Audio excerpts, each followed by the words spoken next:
భక్తులకు శంకరుడు ఏవివ్వగలడు అంటే తనకన్నా పై స్థానం ఇవ్వగలడు. తనకన్నా పై స్థానం ఏముంది కనుక అంటే ఆయనకి కోరిక తీరక కాళహస్తిలో తాను కిందుండి కొండ మీద తీసుకెళ్లి తిన్నడిని కూర్చోబెట్టాడు. అందుకే కొండ మీద తిన్నడు ఉంటాడు, కొండ కింద శివుడు ఉంటాడు.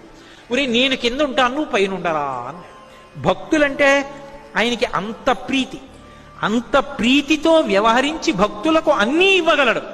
ఇచ్చి తాను భిక్షాటనమూర్తి కాగలడు. భిక్షాటనమూర్తి భిక్షేశ్వరుడు అంటే అర్థం భిక్ష కోసం వస్తాడు అని.